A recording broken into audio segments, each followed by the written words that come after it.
दोस्तों, sir Newton पूरी दुनिया के एक महान मैथमेटिशियन, फिजिक्स साइंटिस्ट और एस्ट्रोनॉमर थे। यहाँ तक कि इन्हें पेरेंट ऑफ मॉडर्न फिजिक्स भी कहा जाता है।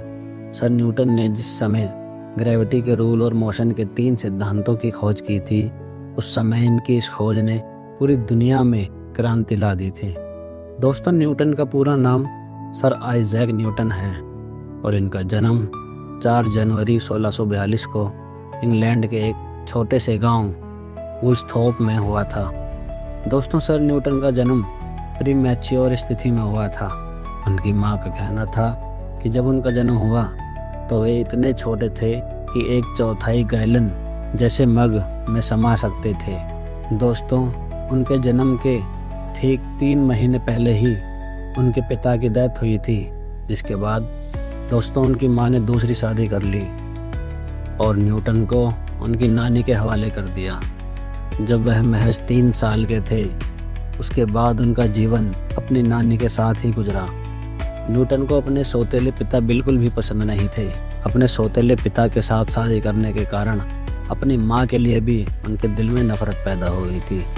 दोस्तों, न्यूटन अपनी स्कूलिंग द किंग्स स्कूल ग्रैंथम में पूरी कर रहे थे जब वह महज 15 साल के थे कि तभी उनके सौतेले पिता की भी डेथ हो गई और उनकी माँ दूसरी बार विधवा हो गई और उनकी माँ वापस अपने घर आ गई। दोस्तों, उनकी माँ ने आते ही न्यूटन को स्कूल से निकाल लिया, जिससे कि न्यूटन की स्कूल की पढ़ाई रुक गई और उनकी माँ ने उन्हें खेती बाड़ी का काम करने की सलाह दी।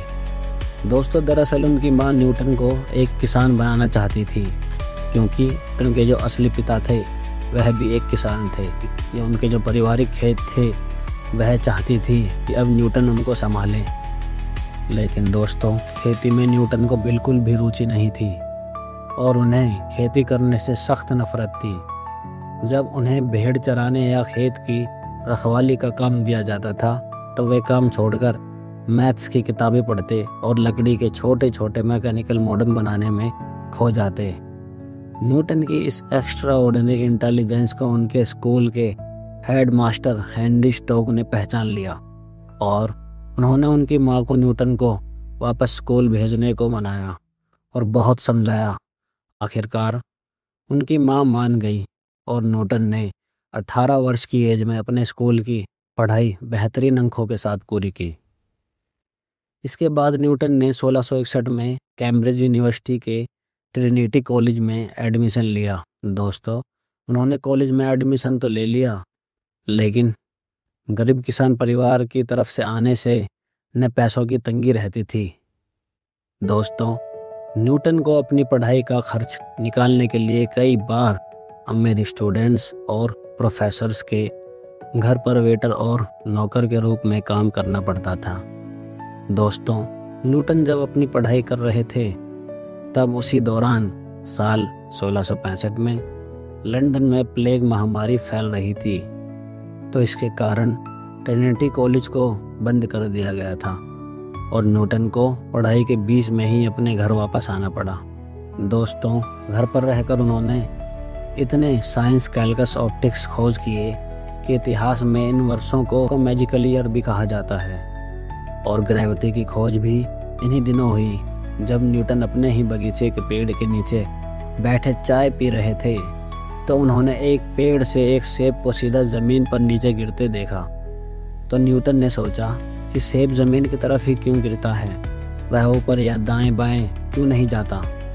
तब उन्होंने कंक्लूजन निकाला कि पृथ्वी में एक इनविजिबल अट्रैक्शन फोर्स है जो कि हर चीज़ को अपने केंद्र की ओर खींचता है और उन्होंने इसे ग्रेविटी का नाम दिया और यहीं से ग्रेविटी की शुरुआत हुई। दोस्तों, न्यूटन सिर्फ सेब तक नहीं रुके।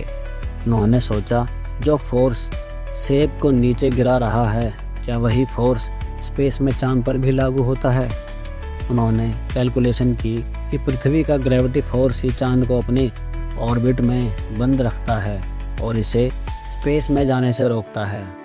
इसके बाद न्यूटन ने 20 साल की कड़ी खोज और मैथमेटिकल कैलकुलेशन के बाद 5 जुलाई 1687 में अपनी बुक फिलोसफिया न्यूट्रलिस प्रिंसिपिया पब्लिश की। इस किताब में उन्होंने ग्रेविटी का यूनिवर्सल रूल दिया, जिसके अनुसार यूनिवर्स का हर पार्टिकल दूसरे पार्टिकल को अपनी तरफ अट्रैक्ट करता है।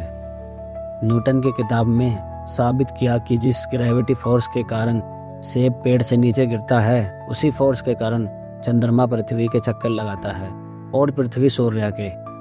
अपनी इन सारी बातों को साबित करने के लिए न्यूटन ने इस किताब में मैथ्स की नई शाखा ज्योमेट्री और कैलकस का प्रिंसिपल का उपयोग किया, जिसने साइंस की दुनिया को हमेशा के लिए बदल दिया।